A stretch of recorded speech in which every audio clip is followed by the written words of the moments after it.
It's time for Where You Live with Gene and Tony, the show that's all about owning, buying, selling, renting, and association management.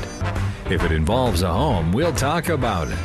Here's your chance to get your homeowner questions answered. From the Concierge Landscape Studios, here's Gene and Tony. Needed the shelter of someone's arms, and there you were. Welcome back to Hour 2 of Where You Live with Gene and Tony.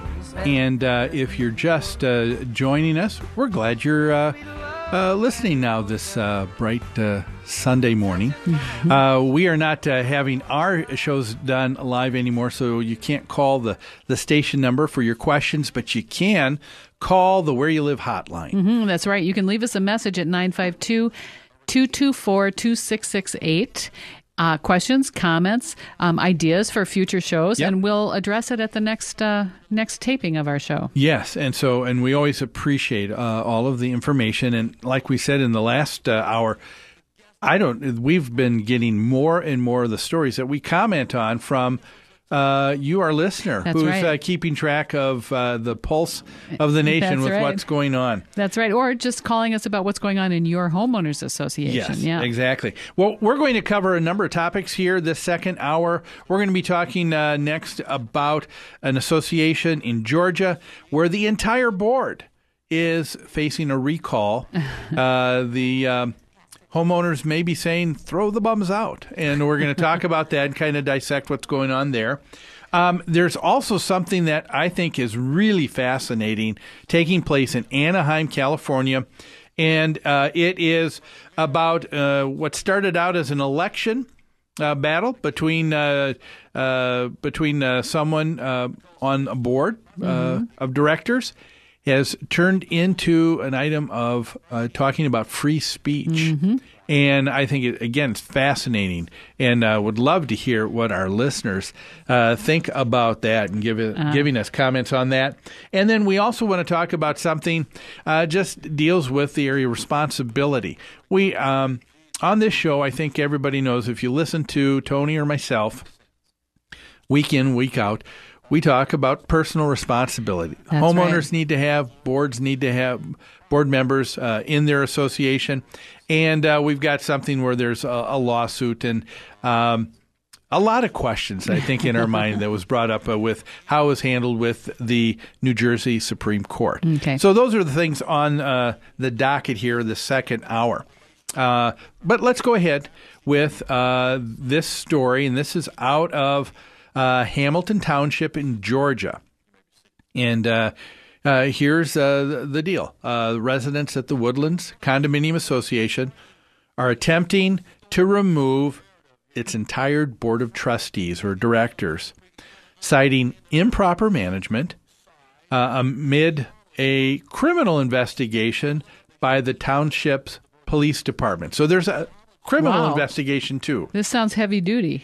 It really does. I guess just at first blush here, hearing that the police think that there warrants something enough to at least investigate if wrongdoing has taken place, that would certainly put in question, I suppose, the actions or activities of the board. That's right, because it means some law was broken, right? Yes. If it's a criminal investigation, some crime, not just a law broken, some crime has been committed. Yes. Uh-huh. And right now it's alleged. We don't know from this article what that might be. Sure. Yeah. The police has not mentioned that. The homeowner association is interesting here. Even though they're aware of it, they're not pressing that issue at all, are they? Okay. No, yeah, the article says they're not making criminal allegations. Yeah. What is it that the Homeowners Association really is upset with? Can you kind of summarize that? They're concerned about mismanagement and neglect because of the poor conditions of the property. They're talking about maintenance not getting done. They see neglect.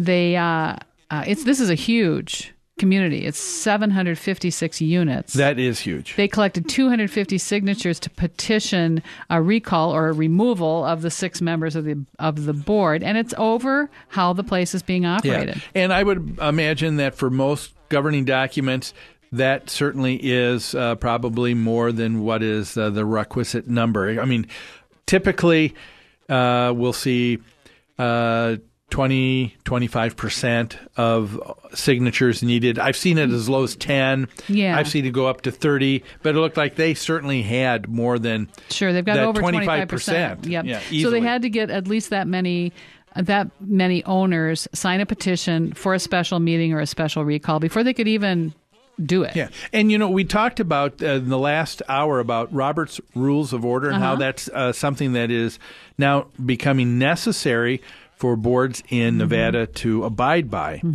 I think that has a tie-in here with this idea of having a special meeting and talking about a recall for of the previous vote of the homeowners, and that is, I think it's good to require a certain percentage of people to say, should we have a special meeting? Sure. And whatever that's about. In this case, it's about the recall of homeowners, but a homeowner could have a special meeting about anything. It wouldn't have to be about, it's not necessarily about getting rid of their board of directors. No, that's right. As long as you can get the required percentage of your neighbors to agree that your issue is important enough for a special meeting, you get their signatures and you can ask the board. You can require that the board hold that special meeting. Yeah, and so that's all that you're doing, where the board may say that you, the individual homeowner, you've got an idea here about a special meeting, about a discussion, and the board says, we don't want to cover that. Right. We don't think that's important. Right. And it's certainly if you're the only person in the community that thinks it's important, you're not going to get action on your issue. That's right, because you don't get the other signatures. That's right. And when that takes place, the other homeowners are saying, no, we don't agree with you that this is an important topic. Concern. Yeah. And so it goes away. Yeah. But if you get the signatures, it's worthy of bringing up. And so the real issue here seems to be the insistence on the members that they thought that the board was being negligent in their duties. Is that fair to say? Yeah, they said the property looks neglected. They don't, even the way it looks, just driving through, it looks neglected.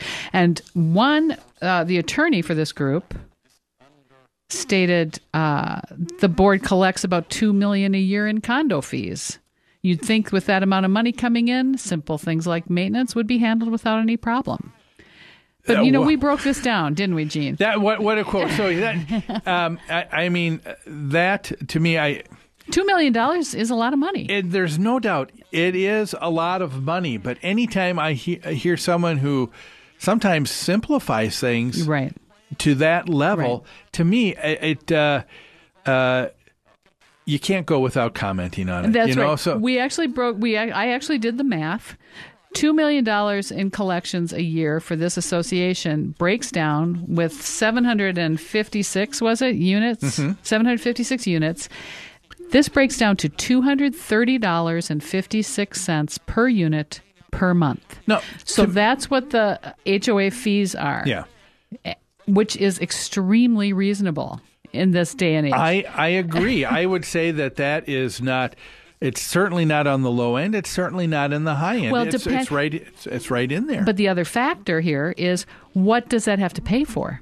We don't see their budget. We don't see the list of common areas or common amenities that the association is required to maintain. For all we know, they have, 2 swimming pools, 2 tennis courts, a ski jump, and a rocket launcher that they have to maintain, right? We don't know. I would like to see that homeowner association, the rocket launcher. I would join. Yeah, would you? I would join just for that. Just for that. But yes. my point being, it's all relative. Yeah. It's all relative. $230 a month maybe pays for trash, recycling, water. It might pay for water, sewer. It might pay for amenities, like I mentioned, the pool, the ponds, the streets, the sidewalks. Maybe it's not enough money to maintain the property. Yeah, you're absolutely right. I mean, there are so many other factors that go into this, and I want us to cover that. But let's take another quick break. When we come back, we'll be able to have some more time to talk about this breakdown of what's happening here in this association.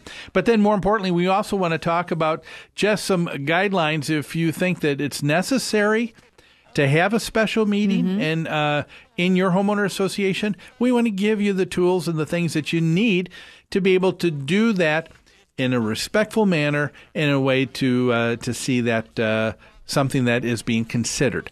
But let's take a break right now and consider these messages. You're listening to Where You Live with Gene and Tony on AM 1280 The Patriot. We'll be back after this.